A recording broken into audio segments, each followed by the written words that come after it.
इस कार्यक्रम में उपस्थित झारखंड के राज्यपाल श्री संतोष कुमार गंगवार जी, झारखंड के मुख्यमंत्री श्री हेमंत सोरेन जी, केंद्रीय शिक्षा मंत्री श्री धर्मेंद्र प्रधान जी, सांसद श्री विद्युत वरुण महातो जी, विधायक Shrimati Purnima Sahu ji, Shri Saryu Rai ji, Shri Jagannath spiritual and cultural charitable central trust Jamshed के managing trustee Shri S K. Behera ji, global CEO and managing director Tata Steel Shri T V. Narendran ji, Shri Jagannath spiritual and cultural charitable central trust Jamshedpur के ट्रस्टी श्री मनोरंजन दास और डॉक्टर सुधीर प्रधान जी, गणमान्य अतिथियों, देवियों, सज्जनों, सभी को जोहार, नमस्कार, जय जगन्नाथ।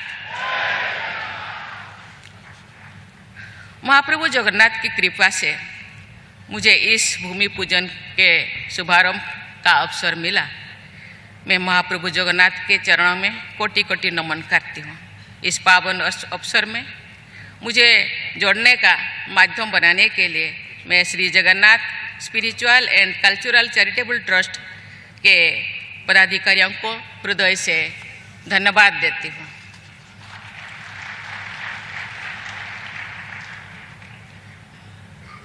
ये जगन्नाथ टेम्पल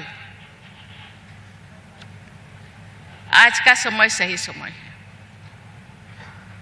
ये सही समय बहुत दिनों से इंतजार किया जाता था।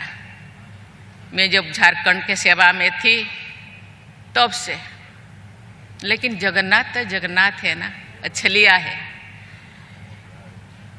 इतने जल्दी तो ये आते ही नहीं। हम सब देखे हैं जब जगन्नाथ रथ यात्रा होते हैं, जगन्नाथ जो नंदीघोष रथ में चढ़ने के लिए आते हैं, एकदम से आते नहीं। ये झूला झूल के गाना गाते हुए, अपने भक्तों को रिझाते हुए वो आते हैं। समय तो लगता है, इसीलिए मैं कहा कि ये सही समय, यही समय सही समय है। कहते हैं देर है तो दुरुस्त है, सब्र का फल मीठा होता है। इसीलिए आज दिन ये ट्रस्ट ने चुने हैं, ये सही समय।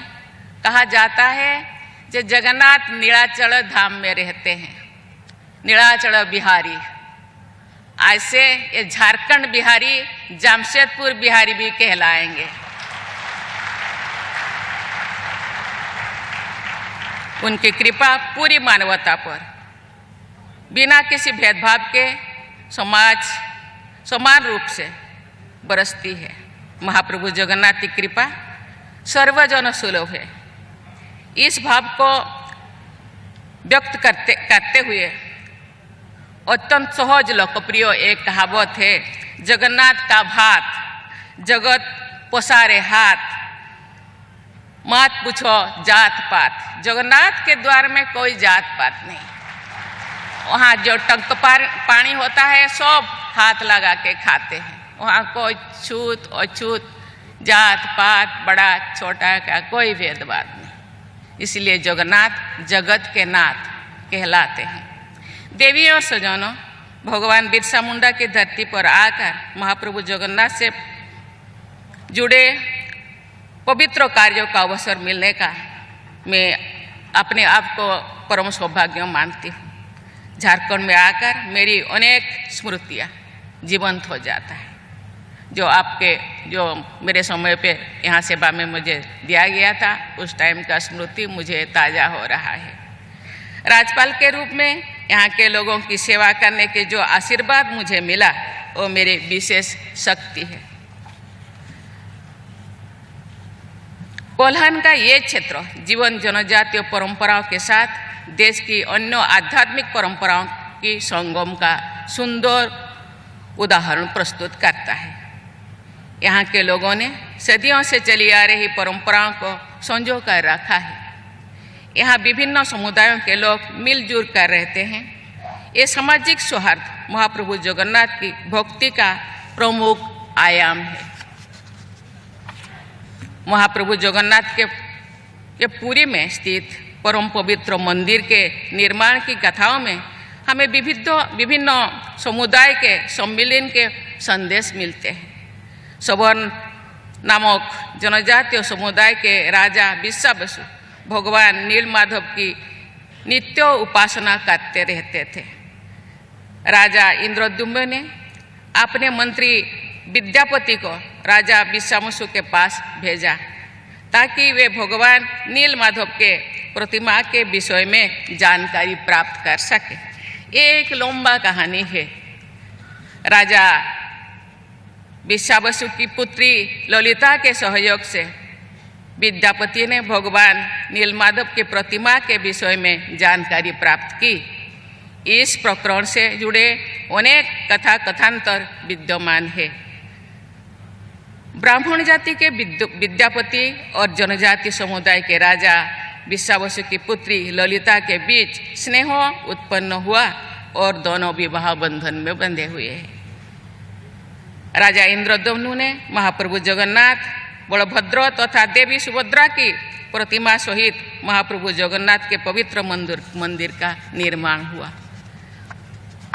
आज भी विद्यापति के विश्वावसु के परिवार जगन्नाथ मंदिर में पूजा अर्चना करते हैं जब रथ यात्रा शुरू होता है। ये लोग मान्यता समुदाय को परंपरा स्नेह के साथ रहने की तथा एक दूसरे की अच्छी परंपराओं के साथ मिलजुल कर रहने की एक प्रेरणा देती है।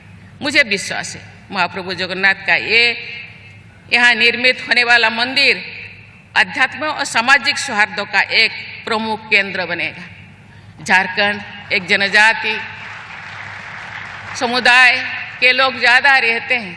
मुझे लगता है उनको भी ये जगन्नाथ मंदिर दर्शन करने का और यहाँ से जो सुख सुविधा आगे जो बेहरा जी ने यहाँ हम सबके बीच सामने रखा, उनको भी ये सुविधा मिलेगा और आगे बढ़ने का इनको भी रास्ता यहाँ से मिल सकता है। यहाँ भक्ति की विभिन्न धाराओं के लोग एक महाधारा में अवगाहन करेंगे, ये बहुत अच्छी बात है। महाप्रभु जगन्नाथ से जुड़े इस अवसर पर जगन्नाथपुरी की रथ यात्रा से जुड़े अनेक स्मृतियाँ के चित्र मेरे मानस पटल में जीवित हो रहा है। रथ यात्रा में जिस भावना के साथ अत्यंत विश्वास जनसमूह की भागीदारी होती है वो अद्भुत है तथा अतुलनीय है। ये पूरी विश्वास है ये समाज के लोग हर्ष से बात करते हैं। रथ यात्रा का आयोजन देश विदेश में मध्य अनेक हो रहा है अभी। साथ ही देश विदेश में अनेक स्थानों पर महाप्रभु जगन्नाथ के मंदिर स्थापन किए जा रहे हैं। देवी और स्वजनों, विश्व में विभिन्न स्थानों पर हो रही युद्धों एवं संघर्ष के कारण मेरे मन में चिंता और दुख होता है। साथ ही महाप्रभु जगन्नाथ के प्रति बढ़ती हुई श्रद्धा को देखकर तथा भारतीय आध्यात्मिक परंपराओं के प्रति विश्व समुदाय में बढ़ते हुए सम्मान को देखकर मुझे संतोष भी होता है। लोगों में भक्ति और आध्यात्म के प्रति रुझान को देखकर ये विश्वास जागृत होता है कि महाप्रभु जगन्नाथ विश्व समुदाय की रक्षा भी करेंगे और उसका कल्याण भी करेंगे। लेकिन विश्वास जागृत होना चाहिए। विश्वास से भगवान मिलते हैं। पर्यावरण की सुरक्षा हमारी आध्यात्मिक परंपरा से जुड़ी हुई है। पेड़ पौधे, सागर, नदियाँ, चांद, सूरज की हम पूजा करते हैं। महाप्रभु जगन्नाथ, भाई बलभद्र और बहन सुभद्रा एवं चक्रराज सुदर्शन का विग्रह वृक्षों से निर्मित है। आदिवासी लोग पेड़ पौधे को पूजा करते हैं। तो हम सब जात पात एक दूसरे भिन्न नहीं है, हम सब अभिन्न। इससे हमें पेड़ पौधे का सम्मान करने की शिक्षा मिलती है। सुप्रसिद्ध स्वाधीनता सेनानी उत्कलमणि पंडित गोपबंधु दास ने लिखा था, भारत प्रति वृक्ष कल्प बट कल्पवट, जहाँ कहते हैं ध्यान करने से सब कुछ मिल जाता है। प्रभु जगन्नाथ सर्वत्र प्रकट, जगन्नाथ चारों तरफ है, ये जगत के नाथ है, अर्थात भारत का हर वृक्ष कल्पवट है और प्रभु जगन्नाथ सर्वत्र विराजमान है। मुझे ये जानकर प्रसन्नता हो रही है कि श्री जगन्नाथ ट्रस्ट द्वारा सामाजिक कल्याण के सर्वसमावेशी कार्य किए जाएंगे। इस सेवा संकल्प के लिए मैं ट्रस्ट से जुड़े सभी लोगों को बहुत बहुत सराहना करती हूँ, क्योंकि केवल भगवान से प्रार्थना करने से हम लोगों का विकास के लिए जरूरत है। ये तो आध्यात्मिक विकास को प्यार करने से आध्यात्मिक विकास होता है, आत्मिक विकास होता है, लेकिन शारीरिक संचालन के लिए मानसिक विकास का भी आवश्यकता होता है, शिक्षा का भी आवश्यकता होता है। आध्यात्मिक चेतना में सभी जीव जंतुओं तथा वनस्पतियों के प्रति स्नेह एवं करुणा की भावना पर सबसे अधिक जोर दिया गया है। साथ ही परोपकार को सबसे बड़ा पुण्य माना गया है। मुझे ये जानकर विशेष प्रसन्नता हुई है कि अपेक्षाकृत कम सुविधा संपन्न वर्गों के बच्चों को शिक्षा के लिए आप लोग कार्य कर रहे हैं। ऐसे बच्चों के लिए छात्रावास की सुविधा उपलब्ध कराया गया है, इसीलिए आपको बहुत बहुत किया जाएगा, इसीलिए मैं आपको बहुत बहुत धन्यवाद देना चाहती हूँ। मैं चाहूँगी कि जो परिवार आर्थिक रूप से संपन्न नहीं है, ऐसा परिवार के बच्चों की शिक्षा को आप सर्वोच्च प्राथमिकता दें। उनके लिए छात्रावास की सुविधा को बड़े पैमाने पर उपलब्ध कराएं। मैंने आरंभिक शिक्षा के बाद भुवनेश्वर में बालिका छात्रावास में रहकर अपनी माध्यमिक और उच्च शिक्षा प्राप्त की थी। ऐसी सुविधा के बिना शायद मैं पढ़ाई ही आधा अधूरा छोड़ देती और आपके सामने आज जो कुछ बोलने का मुझे मौका मिला है वो शायद नहीं हो पाता। मुझे लगता है कि बालिका छात्रावास के निर्माण को विशेष प्राथमिकता देना चाहिए। आपके ट्रस्ट द्वारा मुझे बताया गया है कि आप लोग श्रीमद् भागवत गीता के अध्ययन के लिए एक रेसिडेंशियल लर्निंग प्रोग्राम की व्यवस्था करने जा रहे हैं। ये एक अत्यंत सराहनीय संकल्प है। गीता के महत्व को और उपयोगिता से जुड़ा ये सुभाषित है, क्योंकि कहा जाता है हम केवल शरीर नहीं, हम एक आत्मा है। आत्मा को भी खाना चाहिए। आत्मा का खाना गीता में मौजूद है। पेट का खाने के लिए हम सर्विस करते हैं, शारीरिक व्यायाम करते हैं, लेकिन आत्मा का खाना जहाँ मिलता है वो शायद छूट जा रहा है। उसको भी हमको साधना है, साधन करना है, और आत्मा का भोजन को भी हम ये पार्थिव शरीर के अंदर जो रहे हैं उनको भी खिलाना चाहिए। वो गीता में मौजूद है। इसके लिए ये जो व्यवस्था कर रहे हैं इसीलिए उनको बहुत बहुत धन्यवाद देना चाहती हूँ। गीता में लिखा है, गीता सुगीता कर्तव्या कोमे शास्त्रो विस्तरे। इस सुभाषित का भावार्थ है कि गीता का अध्ययन बहुत अच्छी तरह करना चाहिए। गीता का ऐसा गहन अध्ययन करने के बाद अन्य शास्त्रों के विस्तार में जाने की कोई आवश्यकता भी नहीं है। मुझे विश्वास है कि कर्मयोग सहित आदर्श जीवन के सही मार्गों को देखने वाले श्रीमद् भागवत गीता के प्रसार से जुड़े अनेक संकल्पों को आप सब शीघ्र ही कार्यरत रूप प्रदान करेंगे।